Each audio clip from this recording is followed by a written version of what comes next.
Thank you, Paula. Well, I have started my career in an international payment scheme 26 years ago as an engineer, and at that time, the very first thing, one of the very first things that they have taught us in this payment scheme, I would say it's Visa actually, is that in fact MasterCard and Visa were not our competitors. It was interesting for me to hear that, but we've heard that actually, we've been taught that the competition is against cash. This was 26 years ago. I've been fighting all my career to extradite cash, and what's happening is that it's a mounting task. It's been really tough over the years. I've had a very good career in payment systems, but once you're fighting against such a huge enemy like cash, over and over, you feel like you're not going to win. But what's happened over the years is that new technologies kept coming on and helped us grow the payment systems, sometimes in double digits in numbers of transactions. But still what we're seeing is that in the world, still cash dominates. In many different geographies, including in the Western geographies, what we see is the emission of cash is still increasing. Maybe it's not increasing at an accelerating rate, but it is still increasing. We only see in countries like Nordics and maybe in England where the emission of cash is decreasing, where payment systems are gaining foothold. Now, why less cash? Let's look at that. I mean, for governments, we know that that's fighting against, money laundering, drug trafficking, extortions and bribes. It's good for governments in that regard, but for individuals it helps as well. For consumers it is really better control of their finances, better hygiene, protection against theft, and it is really convenient. So having less cash or being cashless is beneficial to all. Now, even today, fintechs in the 21st century, when they start out with using the technologies that have been available for such a long time. If you, for example, set up an e-money company today with your capital, you again start with plastic technology like debit cards and prepaid cards. These are still proliferating around the world. They're still helping us fight against cash today. And because of its large acceptance, I would say. But going forward, look, for example, contactless is providing good means for us to replace small amount of cash, providing a good alternative for micropayments. And what's nice is that now, because of acceptance of contactless is growing, now we can put contactless cards in our telephones, and mobile contactless becomes a solution for going less cash as well. And it's very convenient because you never forget your cell phone, for example. But we don't stop there. Now the apps have started coming up. Fintechs are providing new business models and allowing our payment methods to integrate into these cards with tokenization, for example. And that helps us do one-click payments. And the idea is that you never get out of your house, you never get into a shop, you never get into a taxi cab, for example, to make a payment, right? You have a need, you need to buy something, you need to get somewhere, and payments is the resistance part of doing whatever you like doing. And with these technologies now, payments are becoming invisible, and that is really what we want. That's how digital helps. Another technology is the MPOS. With little dongles you attach onto into your phones, all of a sudden the phone becomes a payment acceptance device. This is nice because then you do not have to invest in larger payments acceptance devices. It democratizes payments. You can get those acceptance devices to farther areas and start digitizing payments in different areas as well. And these are all technologies that are revolving around cards world. Another one is pin on glass. You know, because payments need to be secure, all the payment acceptance devices in the beginning had pin pads on them, and they were protected by payment card industry standards. Now the cards are going to be starting to be accepted on the glasses. You can start entering your pins on these glasses. Again, this is going to bring payments far out into the consumer much easier. What I have talked so far is all revolving around cards world. I represent a cards association, but what we're following on is that digital is making many new payment tools available that are not cards based. For example, faster payments is a new trend in payments that helps account-to-account transfers possible. It is fully digital, and look what has happened, for example, in India 2 years ago, when India has abolished the use of large ticket cash. All of a sudden, new payment methods using faster payments came about. Going forward, we're going to see the identity become a part of money as well. So digital identity is going to be another area for fintechs to look into digitizing cash. And of course, the speakers who have talked before me mentioned blockchain. It is going to play a big role, especially with smart contracts. Payments are going to be democratized, and they would be ubiquitous. I hope this helps to set the stage. Paolo, I will lead it up to the panel to continue. It was indeed inspiring. I took some notes so that I can change the questions that I've arranged with the speakers. It will be fun. Thank you. So first of all, I would like to introduce the panelists, and actually I would ask them to introduce themselves because they know themselves more than I do, I guess. So we start with Pelin. We are here in Turkey. She's our host, actually. Yeah, actually. So first of all, maybe I should welcome everyone to Turkey for this lovely, productive event. So I'm Pelin Güven. I work as Strategy and Data Management Director for BKM. So first, I would like to very briefly explain what BKM does in Turkey. It will be understandable from perspective where we are in the cashless vision in this perspective. So BKM is actually a domestic company who does the switch, clearing and settlement for card business. So let's assume everyone in this room is living in Turkey. So you made your grocery shopping in the weekend, you went to a nice restaurant last night, you purchased some medicine from pharmacy. So half of these transactions are processed, cleared and settled through BKM systems. So we have been established in 1990, starting as a technology provider, but we never left with this role. We always played a central role within the payment ecosystem in order to create a collaborative and cooperative environment for payment ecosystem in order to foster innovation, to accelerate the adoption of new technologies, and to support strategies for the growth of the market. So let me give you some very brief examples for that. One of the most important things, like 10 years ago, in Europe, as a third country after UK and France, Turkey implemented chip and PIN technology just within a very short time of period, and all acceptance terminals are PIN-based from then. All credit cards are chip.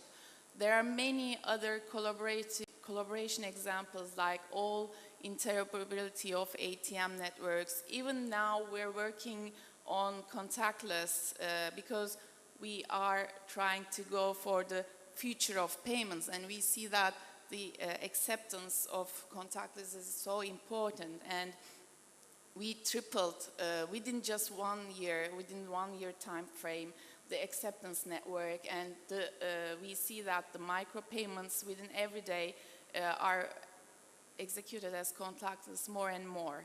So it's how we change the behavior of the customers. And our vision, I mean, again, our fight is against cash. Our vision is to create the future payments for cashless payments. So today in Turkey, 38% of household consumption is done by cards. So the remaining 62 is, of course, there are some bank transfers, ACH transfers, but still there is a major amount of share for cash payments. So Celal mentioned about the why we should go to cashless, because of the black economy, because to improve the efficiency, because the cost of cash is so high. That's very obvious, but we should find ways to go over the obstacles in front of us to go to the cashless. So this is what we do in BKM, and as strategy and data management director, we work on strategies for create the alternatives of cash and to increase the penetration of these alternatives with a proper, safe regulation environment supported with the real data. This is what we do. So you said something relevant. We'll get back to this point. Typically, innovation is born in the US, but not the chips and pin. So I guess US banks were the last one to use the technology. Now, Kaiser Nassim, head of digital and finance for the IFC. What is your role? Just to make sure we have the right format, so this is just an introduction right now of myself, and then you'll ask the questions. As you like. No, but since we had decided earlier. So like Paolo said, I work for the World Bank Group and the IFC part of the World Bank Group, and amongst a lot of things that the World Bank Group does globally, I am responsible for digital finance in the banking and finance sector for the Middle East, North Africa, Central Europe, Russia, and Central Asia region. And what we do, I'll talk a little more about it once Paulo has the questions. So that's a brief intro. So a lot of cash you have to carry with you when you travel in these places. In some places, so yes. You also fight against cash. Then we have Dakshesh Patel, the Chief Executive Officer of Xpeng. Thank you, Paolo. Thank you very much. Good morning, everyone. My name, I run a fintech company called Xpeng. We headquartered in London. Our prime focus was looking at financial inclusive services, mainly at the unbanked sector. And the area that we're really excited about is actually working in sub-Saharan Africa as a starting point, mainly because digital as a footprint for telecoms and mobile use has been at its highest globally within that sort of sector. And more recently, we've started looking at corporate payments that are going into India, given its digital revolution that's going on there with payments. So then, I will start with Kaiser because, as we heard, he works for the IFC and he has a chance of traveling extensively and discussing digital finance with so many financial institutions and seeing so many places. I remember years ago, I lost my credit card and I was very concerned. I started calling home. I called my bank 3 times. Oh my God, my credit card. Then it happened again last year. I was in New York. I lost the credit card. I was in a taxi and I was like, okay, let's go back. You know, I forgot it in the restaurant. And then I thought, oh no, I didn't lose my phone. I lost the credit card, right? So I called. I said, can you keep it? I'm coming tomorrow, right? So all of a sudden, I realized that I'm effectively changing my attention. The credit card is not important, the phone is more important. It seems that we are going cashless, but that means we are going phone-centric. So what is your point of view in terms of what is happening worldwide? Is it really so? Because we hear in the Western world that it is about to happen, but it's never really happening. But I guess that somewhere else it is happening. Try or scream. No, it doesn't go. Maybe we can use this one. You come here. Take this seat. You can take this seat. I go out there. Thank you, Paolo. Before I answer, I mean, it's a wide question, and we can sit here the whole day talking about it. But let me just contextualize our reason as the World Bank Group, why we are interested in this technology. And I think we've heard the word financial inclusion mentioned several times this morning by perhaps all of the speakers. And that is the reason we're in it, financial inclusion, because that is the objective of the World Bank Group, to reach out to the poorest of the poor, to the unbanked, and make sure that they have access to funding. One part of what we do, and that is what I am involved with. The second thing is, as Paolo also mentioned, we work in emerging markets only. And that is where most of these 2 billion figures that we heard of the unbanked are residing, and that is why we work in those markets. And by the way, this 2 billion has been reduced from 2.7 billion about 2 years ago to 2 billion. And this was the fastest reduction over the last decade, I would say. And we like to believe a lot of it has to do with technology. We will be publishing, you perhaps know that the World Bank Group publishes the Findex statistics every 3 years on the world's unbanked and how many people have bank accounts. So the next one will be next year, and we hope this 2 billion would also have been reduced. Now, having said that, even if it's 1 billion people, it's a lot of people which are still unbanked. The good thing is that governments increasingly around the world are now working towards a cashless society, be it for different reasons. Well, financial inclusion is a big buzzword, so all central banks, all governments are saying that financial inclusion is the reason. But of course, as we heard earlier, it's also AML, it's also tax evasion, and it's also the fact that they want to ensure the deepening of the financial sector. So that's the good part, that the governments are interested in moving towards a cashless society. And we'll talk a little about regulatory environment and how that helps. So for us, technology is an enabler, and it helps us to deepen this financial sector and deepen the outreach. And I'm talking about emerging markets, and Paulo specifically mentioned that we in Europe think this. But why emerging markets? Because in emerging markets, you have areas which are so remote from bank branches that the people living there can't even think of not using cash or receiving money other than cash from overseas or wherever. So that's where the biggest impact is, and that's where we work with financial institutions, and we also work through agency networks. If there's no bank branch there, then a grocery store, and I think we all know that, can act as the branch bank over there. So this is something we do increasingly.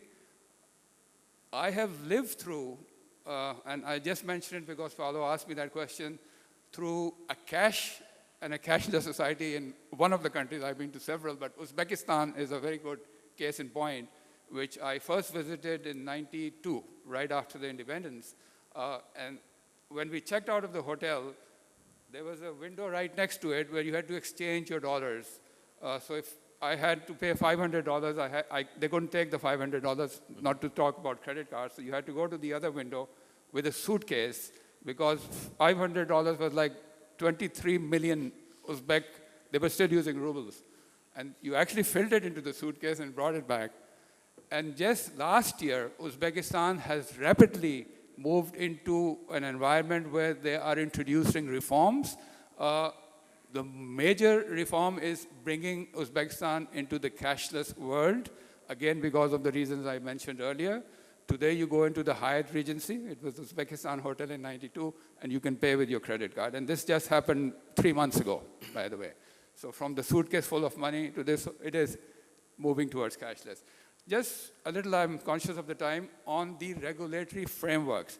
So I did mention that governments are interested now, and that is a big positive, because sometimes, and again, I can relate to the SMEs which I used to do 10 years ago. And when we tried to convince central banks and banks generally that this is a sector they should get into, they were very reluctant. And even governments were reluctant. And today we have jurisdictions where they have separate prudential regulations for banks for the SMEs. So this has emerged. But for this cashless society, the central banks and the regulators are interested.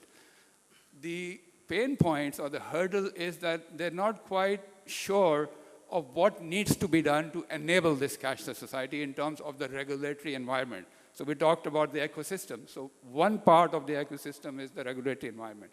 And again, the World Bank Group, that is, I think the strength of our group is that we can talk to regulators. We can convene, dialogue between bankers, between regulators, between consumers, and try and come up with the appropriate regulation. Case in point being, Pakistan is a good example, India is a good example, but in Pakistan, recently they've allowed mobile banking. And for long, it was digital banking, sorry. It was debated that should it be allowed, should a commercial bank be allowed to do digital banking, or should there be a different license for digital banking? And I think Pakistan has now decided that they will give licenses for digital banks, where the paid-up capital would be much lower. So this is encouragement. Also part of this ecosystem, by the way, is a lot of education. Because, we've seen it happen in the SME sector, where banks were ready to lend to SMEs, but they had no clients because the SMEs didn't know that the banks were ready to lend to them. So no one told them that. And one, no one told them that. And two, no one told them how they can access this funding. So a lot of education, both at the supplier side and at the consumer side, has to be done. Again, we do a lot of that in the World Bank Group through our various departments and units. Paulo, we can go on and on, but let me just stop here. Basically. So I think slowly, steadily, the environments in emerging markets, I talk about Yemen, by the way. It has one of the best microfinance banks which are giving digital loans today in Yemen. So Yemen, Iraq, we're working with a bank right now for cashless payment, how to set up a payment system, something like you have in Turkey. And there are numerous examples of that. Again, I'll emphasize the regulatory framework is not keeping pace, but there's a understanding that there has to be a regulatory framework around all this work, and that is happening. So then the IFC is an active part that pushes for a change or a transformation of the regulatory framework and the environment to facilitate the digital payments, because that creates basically inclusion and then more opportunities for growth. Now, when I was a child, Mom was asking me to go down every day and pick up the mail from the mailbox. And I was kind of happy because I had my pen friends writing me letters in French, so I could be in touch with them. Now, when I go and open the mailbox, I only find bills, and I'm not that happy as I used to be because I got to pay them. But then we have Xpeng, and I know that it will enable me to pay from London my bills in Zimbabwe, and that makes me very, very interested. So not just I won't receive the bills, but I don't even have to pay them. So how does it work? Yeah, no, I think just picking up from Kaiser's point, I think where we wanted to start was exactly the point around regulation.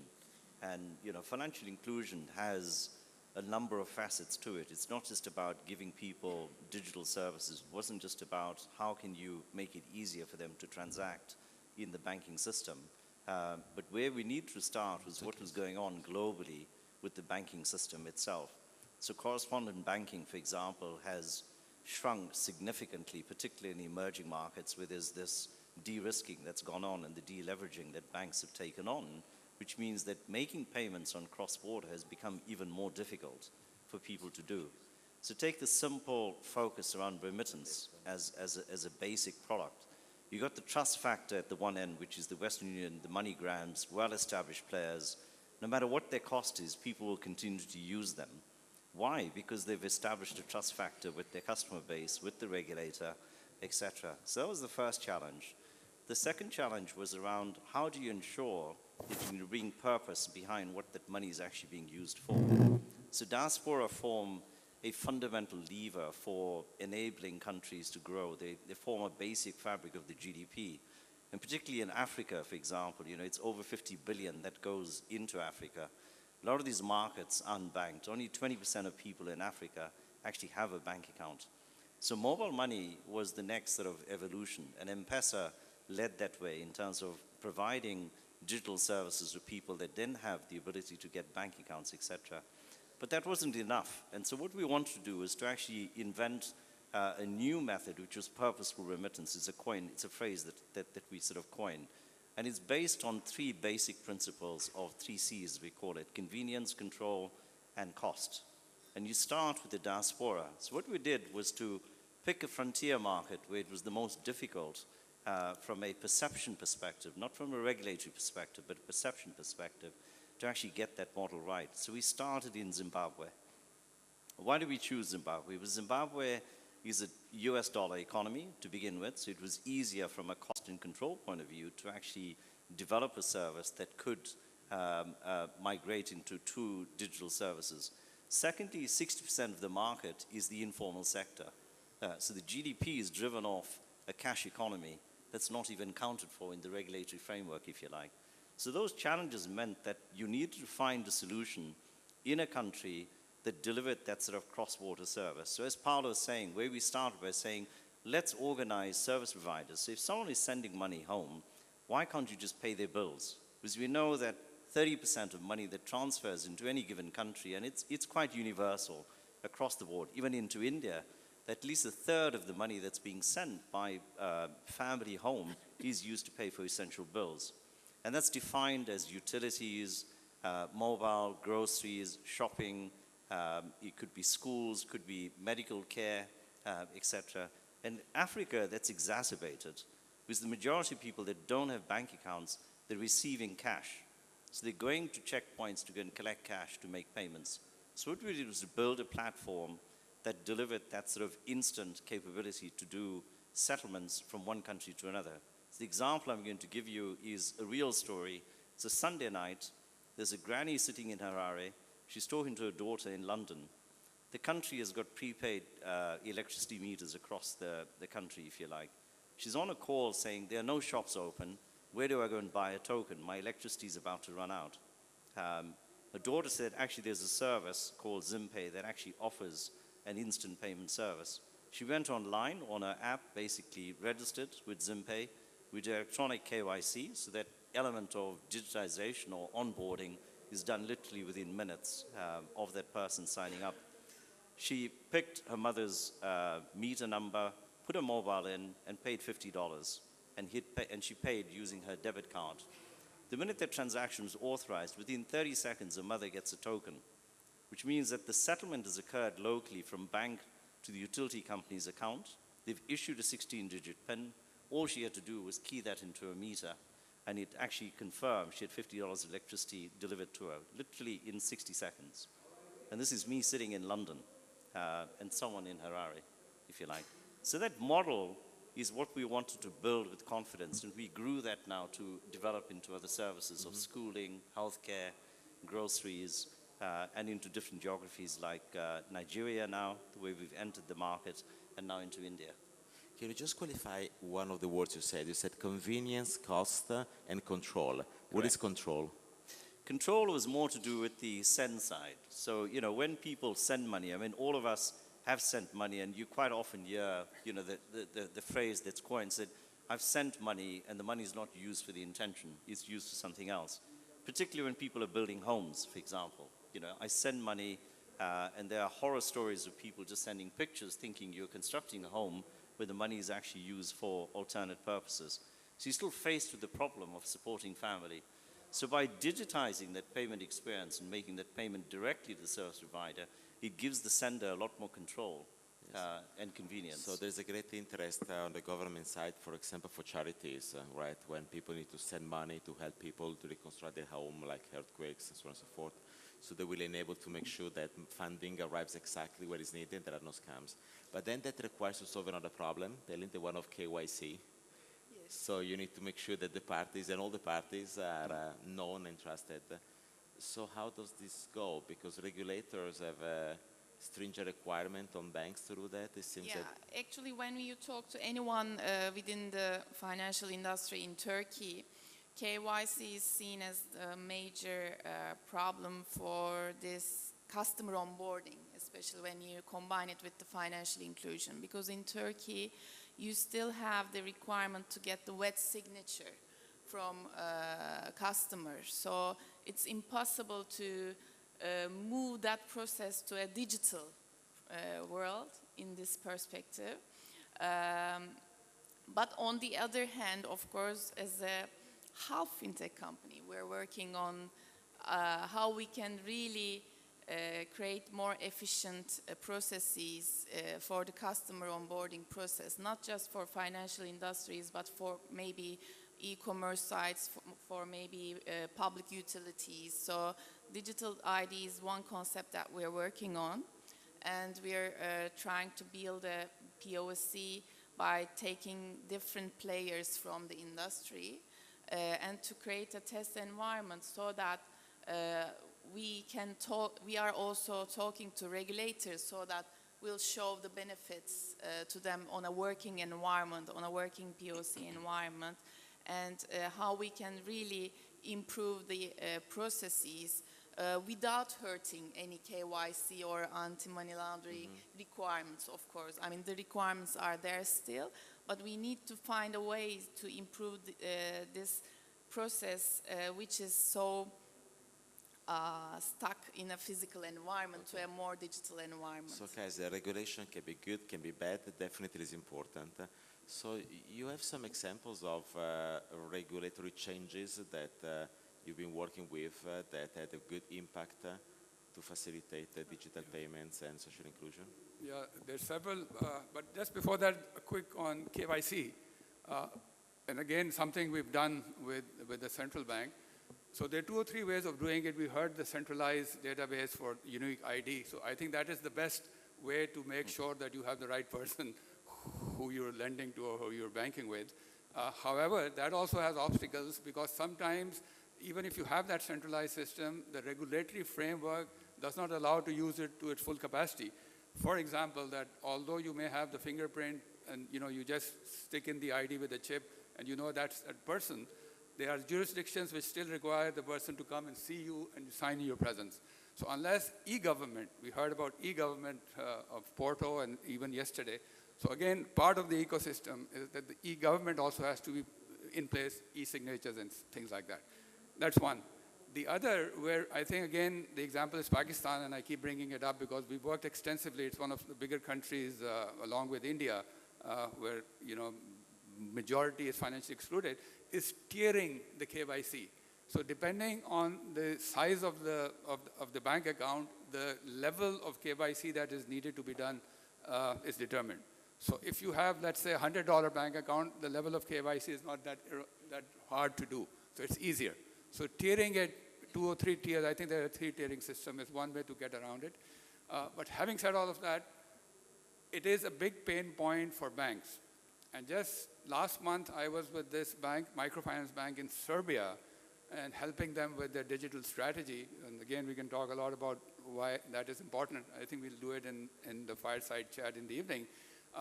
And they've already started using tablets and algorithms for risk assessment. But what they want to do also is to get, and it's for agriculture, it's for farmers. They're targeting agriculture. I think they have like 45% of the market in Serbia, and they want to go up to 80%. And for that, they have to onboard new clients. And to onboard new clients, they need to have the KYC in place. So it's a big pain point for them, although Serbia is a place where you have a centralized database, and yet they're facing problems. So we spoke about fintechs. I mean, I'm jumping here and there, but so a solution for banks like that, by the way, again, is not that we go and tell them, okay, design something or devise something. What we say is go out and look for a fintech which does it. And there are several, and they're talking to a few out of Poland, because that's what's happening. And I think one of our speakers mentioned it. It's fintech 2. The fintech 1 was what Bill Gates said, that the banks will disappear. So banking is necessary, but banks are not. But I think it was quickly realized that banks are also necessary, but the way they do banking has to change. And fintechs need the banks because of scale. We were talking about this also this morning. They would not reach the scale, they would not have the client base, and more importantly, they would not have the data that the banks have access to. So increasingly, we're seeing a joint venture or a partnership or an acquisition, or for richer banks, they actually have their own innovation labs where they're inventing or innovating ways to do it. So these are things which are happening. So yes, regulatory frameworks have changed. Are they perfect? They're not. And I always say that in these conferences that, in my opinion, and I think that's experience, it's not just my opinion, is that regulations are always catching up with innovation. You will never have a perfect environment to come into and innovate. The regulatory framework will evolve around that innovation. And the innovation will happen because of the demand for that type of innovation, the pain points that I mentioned, that you need to have a product or a solution, like we heard this morning, which the consumer wants. There's no way out of it. You have a regulation or you don't have a regulation, you have to produce that solution, and the regulatory framework will evolve, and we've seen that happening. So Kaiser, you dropped a huge word in your sentence before, actually big word, which is data, the big data.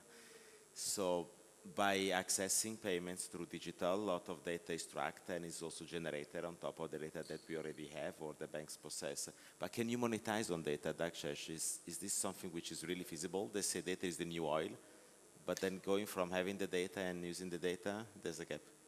I think monetization is probably a strong word to begin with. You know, I think we have a responsibility in terms of how data is actually used and for what purpose. So coming back to the unbanked, you know, if I take an example of an extreme case would be South Africa.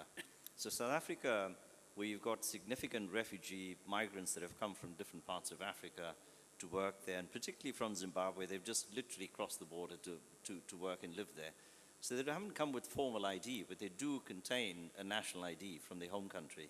So I think enabling services for that particular segment is the first element. The second is that as you provide financial services to the unbanked in their home country, and they use digital payments as a means for making payment, you're starting to see micro footprint of the person's payments, whether they're topping up a mobile, then making payments for utilities, they're making payments for groceries, etc. That footprint gives you very, very invaluable information, because for the first time, we can use data to start building credit histories for the unbanked sector. And that sector is the one that's penalized the most when it comes to microfinance or any other form of financial instrument, whether it's insurance, it's healthcare, etc. So one of the experiments we're looking at is how do we integrate that data working with very large insurance and banking institutions to create new product that is fit for that particular marketplace, that can be delivered through mobile payment platforms, if you like. So it's anonymizing the data to give strata on credit ratings, etc. And how do you use that to bring down cost of microfinance? Because microfinance is the lever into the unbanked sector, but it's hugely expensive because the data discovery isn't there. Yeah, so the more happens on a platform, the more data is generated, the more you can create services which enable people to do more, and basically it's a virtuous cycle. It's not just about you making money, but it's about giving back, you know, because they can access things that otherwise they would not be able to. What about Turkey and BGM? One addition to, Dakesh made a good point from the consumer perspective and marketing perspective for data. Another perspective is, so we have like 3 billion transactions processed by BGM. So you have also the footprint of transaction, location, what the behavior of the merchant, and the data related with the transaction type, timeline. So it also gives you an opportunity to focus on the real-time fraud monitoring. If you combine with the AI algorithms that you mentioned in the beginning, one of the key principles for the fintech. So it also gives, the data gives you a good opportunity to create the efficiency on that side for the payment industry, which I would add up as an end. Thank you. So, Paulo, just a quick Kaiser. on the data, if you don't mind 1 minute. I mean, I don't mean to steal the thunder of my own fireside chat, because we'll be talking about data analytics. But I think one thing is using the data, and like you said, the data is available. So I think that's not the issue anymore. How you use that data, and again, I won't steal the thunder, we'll talk about that, is very important. And I again say through experience is something which is not fully understood even by the largest financial institutions in emerging markets. So we'll talk more about that. Good point, and I invite everybody to attend this session and the next speech of Kaiser Nassim. So when I was a child, I remember that Dad was giving me every week something like a €5 banknote. And then I was running to Mom and asked Mom to change that banknote into 5 coins of, €1 each, because it seemed to me I had more money.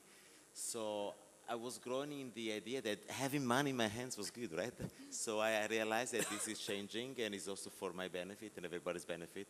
So I'm ready to go. So thank you very much. I think that we are done with the panel, and then we have a coffee break. Coffee is wonderful. It's Italian proof. So invited to taste it. Fake news.